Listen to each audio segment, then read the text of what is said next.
Hello and welcome back to another Euro Fantasy video. Today we're going over our team selection for the round of 16, and of course we've now had unlimited transfers, a couple of days to arrange our teams, and I'm kind of basing it off of yesterday's video with a couple of changes to my own wildcard team, or my non-wildcard team for the round of 16, so this will be slightly different.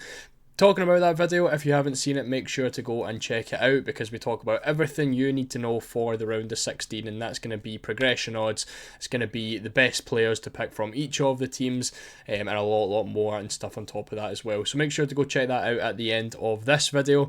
As always, we are checking out our Matchday 3 team, the team from the previous Matchday, and how we got on. So again, it was another pretty stinky week. It was 50 points for myself in Matchday 3, and it was quite unfortunate because I feel like we basically nailed the rotation. There was only really two teams that we had to worry about rotation from, and it was Spain and Portugal. And again, like I said, we basically nailed the rotation for the Spanish team and the Portugal team. We kind of knew the amount of players that were going to be rotated, but because their squad's so big, trying to guess who was actually going to be playing did end up being quite tough. And you can see for me up front, I did end up drawing the short stick and going for Jota, who didn't come on till about the 80th minute, which was quite unfortunate. So he didn't do too well. Same with Frimpong. I was expecting him to start. You can see him on the bench there on 0 points. He didn't start either. Other than that, the defence has pretty much saved the game week for me. A couple of good points from the defenders with Spain keeping a clean sheet. Really nice going with those guys. And then obviously Gehi as well, picking up 8 points as well. So some really nice points from the defenders. Ericsson done really well as well and picked up man of the match.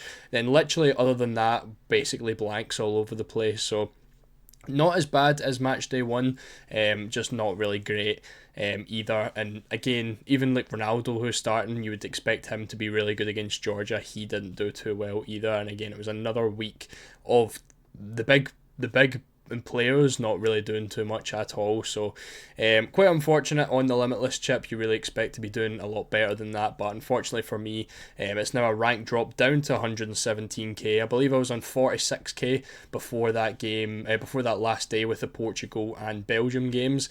So I do think it is still really close. Like realistically, the only player who got points would have been the Belgian defenders, in which case most people probably only have Fass, or maybe like no more than really one anyway.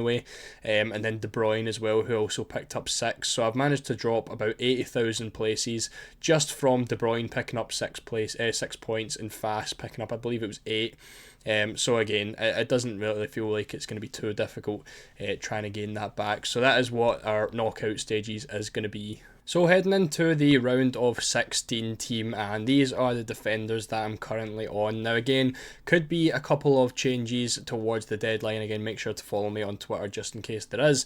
But I'm pretty happy with this team. I have made a couple of changes, as I said, to yesterday's wildcard video. Someone did point out to me that I had Pickford and I had Pence in that video. Someone pointed out to me that they're playing the same day on the quarterfinals. So again, looking at these teams, obviously as someone who doesn't have a wild card, we want to be picking players who are going to advance. So if we bring up the draw again from yesterday's video, you can see the chances of these teams, or of each of the teams advancing. Now back on the goalkeepers, obviously you want to be picking goalkeepers who play in separate days. So you basically want to be picking a goalkeeper who plays on opposite sides of the bracket. Now you do have to watch out for this game week as well though, because England and Slovakia play in the same day as Spain and Georgia do, and Denmark and Germany playing the same day as Switzerland and Italy do. Other than that, I believe we're okay. And then for the quarterfinals, obviously we want to pick players on the opposite sides for those days. So I've went for, as you can see, Diogo Costa and Jordan Pickford. Now they're two goalkeepers that play in different days in the round of 16 and then different days in the quarterfinal as well. Now I did want, again, someone like Pence, and I also wanted the Spain goalie Unai Simon, that's what it was. I wanted Pickford and Unai Simon, but again, playing the same day in the round of 16, so that's not possible. So those are the two goalkeepers I've went for. Quite liking those clean sheet odds. Speaking of the clean sheet odds, this is what we have. So Unai Simon, again, looking like the best goalkeeper. If you're not going to go for Pickford, I think he could be a good option. So another good pick, I believe you can go for Unai Simon and then Pence. That works out. if you wanted to go for that double rotation. But I've went for the 2 second best, and that's going to be Pickford and Diogo Costa, with again over 50% chances of a clean sheet. So quite happy with those guys. Netherlands in there as well at 54%. You would have noticed Van Dijk in the team. I think, again, as I mentioned yesterday, I think there could be a possibility of an upset there with Romania beating Netherlands, but you can see again, if I pull up the draw, Netherlands are still predicted to have an 84% chance of making it through, so it seems pretty silly to go against that, even though I do only have one Netherlands player in there. Looking at the other clean sheet as well, everyone else is kind of above 50%, and that's going to be your Germany, France, Italy, Austria, Switzerland and Belgium. Not really too interested in those guys, so yeah, that's just kind of the way it is. Back on the team, again, doubling up on that Spanish defence. Top for clean sheet odds, as we mentioned, and Carvajal and Cucurella are both really nice for ball recoveries as well. Guehi, again, the best in the game for ball recoveries. Then we've got Bastoni as well. So looking at the ball recoveries, again, you can see Guehi there, best in the game so far. And you also notice Bastoni in there, who is at number 3. Now, I probably would have had Calafiori, but I suppose Calafiori is more of your budget option, but he's also up there for ball recoveries, but he is suspended for the round of 16. So we do have Bastoni in there. And I did mention again in yesterday's video, if you don't have a wild card left, to probably avoid a lot of the Italian and Switzerland players. For me, I do really like Bastoni as an option, even though he could potentially go out. I think the 3 transfers to use between now and the quarterfinals is enough to have at least one player. So I do like Bastoni. I would have had him if I had a quarterfinal wild card available, so I'm happy enough to go for those guys. And then we've got Karnichnik, we've got Akanji, Vestergaard, Rice, Rudiger, Upamecano and Seiwald as well. So these are all the top 10 players for ball recoveries in the round of 16. So as I said, quite happy with this. It's quite a spread out team as well. I don't want to focus too heavily on one team. The only team I have got 4 players from, I believe, is going to be Spain, because the Georgia fixture is such a good fixture, and again, you're talking a 93% chance of Spain qualifying. So looking at our midfielders next, and again we have another Spanish player in Nico Williams, and I do really think it is going to be worthwhile getting at least 1 and probably 2 Spanish attackers against Georgia for the round of 16, and then obviously they will play against Germany more than likely in the quarterfinals, but that's I feel like that's something that we can worry about when it comes to it. Like, all the quarterfinal games are going to be difficult, so there's no really targeting good fixtures for when it comes to the quarterfinals, if that makes sense. I've also got Kante in there. Now, I also want to avoid French players, because there is a possibility of the upset against Belgium as well. I do think it's unlikely, but there is still a 30% chance of that happening according to those odds. So I do want to get Kante in, because he's just got a really good potential for man of the match, and I feel like he's as we get into the knockout stages, there's not going to be that many goals. I feel like there's a good chance that Kante could pick up another man of the match, and obviously picked up 2 in the 3 games in the group stages. So happy enough to go with him at 6 million. If they get eliminated by Belgium, again, it's just a transfer out, and then we can worry about that later. I do think it is still worth it. I did want someone like Saliba in defence as well, but at that point I'd be getting too many French players in for not really a good fixture in the round of 16. So I do feel like, even though Kante has basically no attacking threat, he still gets some ball recoveries, and I feel like he's got a good chance of man of the match in these bigger games, for example against Belgium in the round of 16. Also got Sabitzer in there, again total 50-50 between Sabitzer and Baumgartner. My reason for going for Sabitzer, I do think he's still on penalties. Obviously Arnautovic took the last one. I believe that just depends on whether or not Arnautovic starts or not. I think if Arnautovic is on the field, he will take the penalties. If he's not, it should be Sabitzer. So it's between Sabitzer and Baumgartner, and again, I really do think it is a bit of a 50-50 between those guys. Got Gundogan in there as well. Still believe he is the best German midfielder to go for.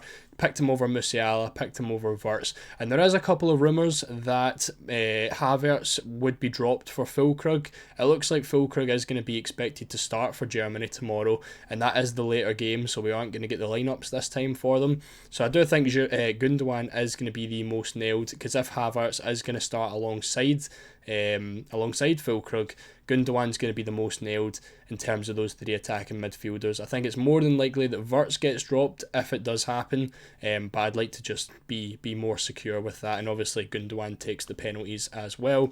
Then we've got Bruno Fernandes as well. Did still really want to get a Portugal player in. I don't think they beat France in the quarterfinals, but again, that's something we can worry about when we get there. I'm focusing on this fixture against Slovenia right now. I feel like it would be quite silly not to have a single Portugal player in that team. So another one I was considering again was Cancelo, and would be very tempted to get him, but I'm happy enough just having Diogo Costa in there to cover off that Portugal defence. Then obviously Bruno Fernandes, we all know how good he is. We all know that he can get goals and obviously assists as well. And then heading into our strikers, we've got Lamine Yamal, Harry Kane and Mbappe. Now, the one I do feel like I'm really missing out on is going to be Ronaldo. I just don't want to go for... I don't want to drop Mbappe. He's the one I would be dropping for Ronaldo because they play in the same day, so it's really whatever captaincy I want. I just feel like Mbappe has he's kind of got a bit more quality than Ronaldo does these days, and even though Ronaldo has technically the better fixture, I think Mbappe's more likely to score. Speaking of players who are more likely to score, when we look at the goal odds, Ronaldo is actually at the top at 51%, which is kind of surprising. So if I was to make a change, it probably would be Ronaldo in for Mbappe, because Mbappe is only down there at 36%. So it's one of those changes that could happen. Looking at the other guys, we've obviously got Morata in there at 48% compared to Yamal, who I've got my team on the other side at 33%. Now that's another one I think is a bit of a 50-50. I think Morata is...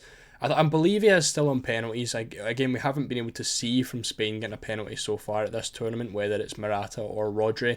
I'd be pretty confident to say it is still Morata.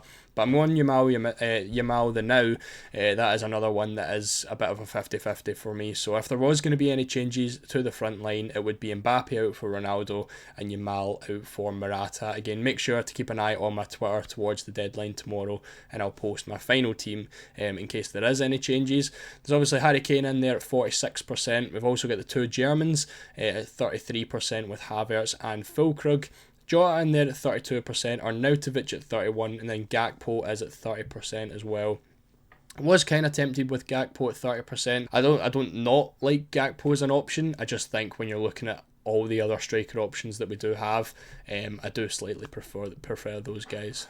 So as it stands, this is how the team is lining up for the quarterfinals. Now, I wanted to spread it out enough where I could use the 3 transfers in the quarterfinals and kind of target the teams that I think will go through. So as you can see, we've got 4 Spains, 1 German, 1 Dutch, 1 Austrian, 2 Portuguese, 2 French, 3 English and 1 Italian. Now the 3 transfers that we get, I'm more than likely going to use on those Spain players, because I really think that Spain and Germany game in the quarterfinal is going to be a big 50-50, and I don't really want to have too many of those guys. So I'll probably end up taking Yamal out, I'll probably end up taking Williams out, and then we'll see about the other guys. And I think I'm going to target more French players, because I think France beat Portugal in the quarters, so the likes of Saliba coming out, probably for like Cucurella.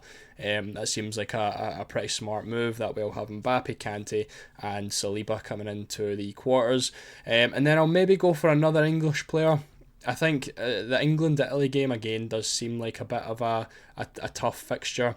But again, looking at all the fixtures, it's going to be tough to try and predict. And then obviously once those games are finished, we get only 4 transfers heading into the semi-final. Now you can't roll over transfers anymore, as obviously you could in the group stages, rolling over 1 transfer.